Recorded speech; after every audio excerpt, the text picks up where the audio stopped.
Yo, what is going on, guys? We are back today for war number 5 of season 34. We are nearing the halfway point of this season. It's going by fast, man. And I don't even want to say the D word and knock on wood, but we have not had a mishap like that yet.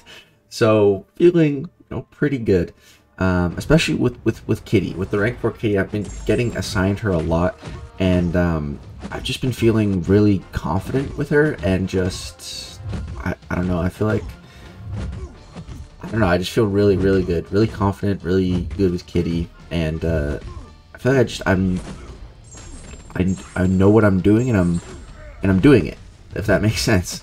That's just kind of what it feels like, And so we had a Terrax here up first. I think I just threw on a Power Start 1 because I was like, yeah, I'm just gonna kill these guys quick, because I got Terrax and a Misty. I'm not really scared of either of them. I fought Terrax a ton. I think Kitty's, I don't know if I'd say she's the best Terrax option. Like, she's definitely not the best for speed wise. Like, I've actually lost in a Battlegrounds match because I used Kitty against Terrax. It might have been during Safeguard.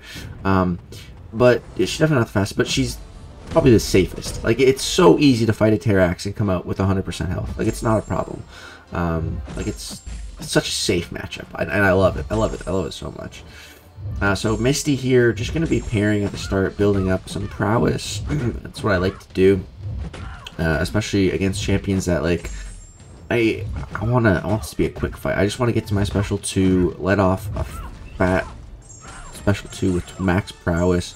Could have got a little bit more prowess if I let her hit into me before I threw that, but it did a ton of damage, and then 1 medium hit and she's dead. So Misty's pretty squishy, so we're able to kill her pretty quick. This was like right as soon as assignments went out too, so it was just good to get the first part of war kind of done with in the day. And then later, I had enough energy to do section 2. Things were actually open up pretty quickly, so I was like, all right, nice, I'll take this now. I have one more fight that I'm not able to get to on Mini Island, but I'm just gonna come back and do that later when I can. So up first here we have a Mole Man. We're moving over to path 5 from path number 8 in section 1. And start out pretty good. We get that intercept off right away. Boom, another intercept right there. Just trying to get to 10 prowess so that I can start breaking through his block with unblockability. And then I don't ever have to worry about if I hit his block, he's going to go unstoppable because of the monster mass, which we don't want. So drop a fat special 2 here, does some good damage, and then just cycle with another special 2 back to back. Boom, bam. There we go. Mole Man is dead. Quick 30-second fight. And then I have to fight my girl. I have to fight a rank 4 Kitty Pryde, man. And Kitty Pryde, one of the better, maybe I'd say like she's a top 5 defender this season with this global.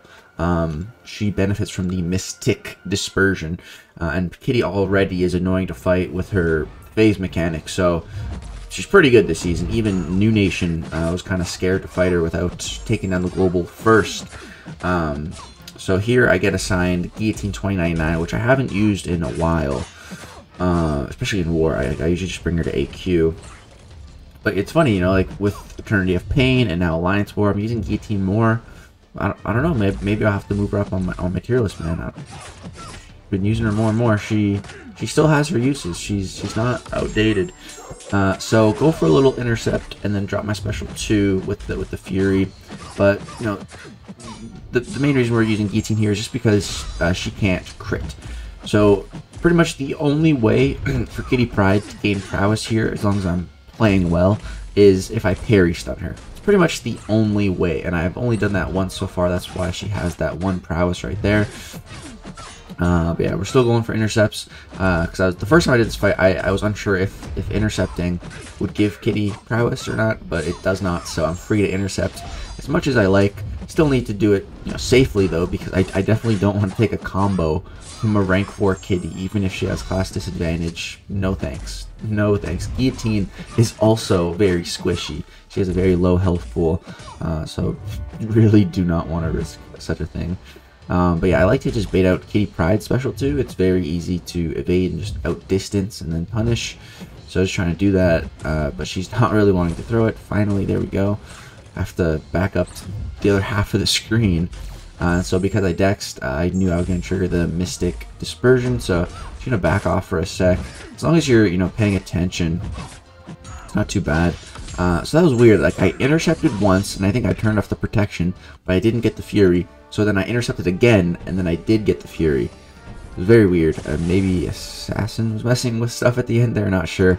But that was kind of the fight that I was more worried about, just because, you know, I don't use guillotine as much. She's not rank 4, so just a little bit unsure. And Kitty Pride is kind of scary with this global, from what I've heard and seen. So, but the fight went really well, so it's wonderful. Now I can get back using my Kitty Pride. Rank 4 Kitty Prides everywhere, man.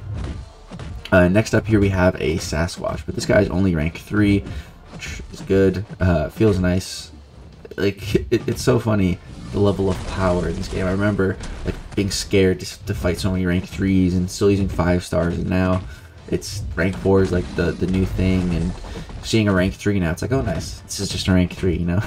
it's just funny how the game evolves like that, and I'm actually really looking forward to having like a bunch of rank 4s, you know, eventually over the course of like the next year. It's gonna be nice.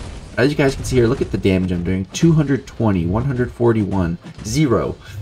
So the reason I was doing such little damage is because the protection from this node, I think, negates damage by about 40% or something like that. But then Sasquatch, for all of his charges there, he's also reducing incoming damage by a certain percent. So I was literally doing like 0 damage on those combos until I intercepted, got rid of the base node protection, and then Sassy trigger his Wrath of Tanarak, and that wipes out all those charges, so that also takes away all of his damage caps. So he hits into my phase a bit, he takes some damage, then throws a special 2. Still has a bit of time left on Wrath, so I'm just going to be chilling, waiting it out. I can totally evade his special against the wall, you know, it's not a big deal. Here I'm just trying to get a little intercept so I can get to 3 prowess, but he doesn't go for it, but I still get to 3 prowess. Now just looking for an intercept, there we go.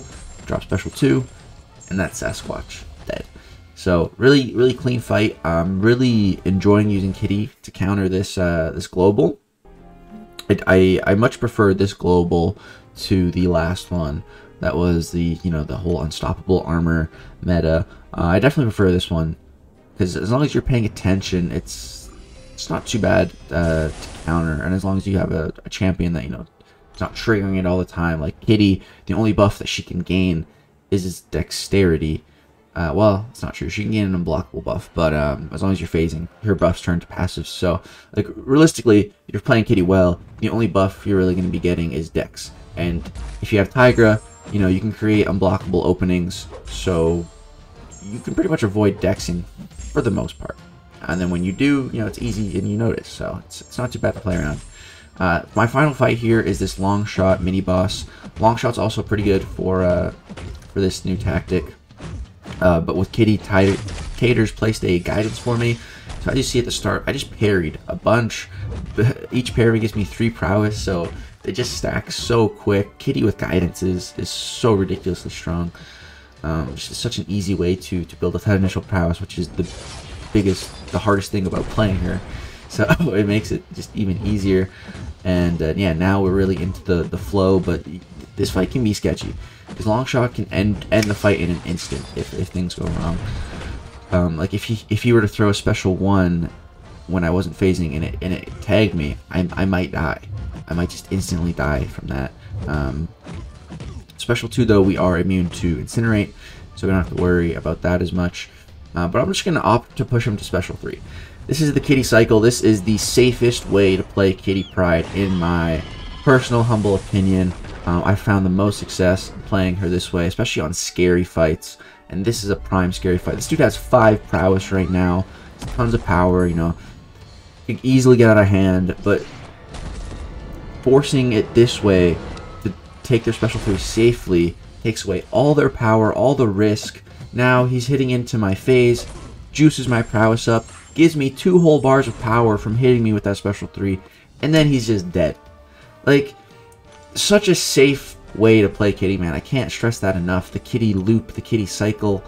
I still haven't fully decided on a name yet, but yeah, that's gonna be my my fights this war. It went pretty well, nothing too crazy. lot of kitty action on attack and defense. So I hope you guys did enjoy this video.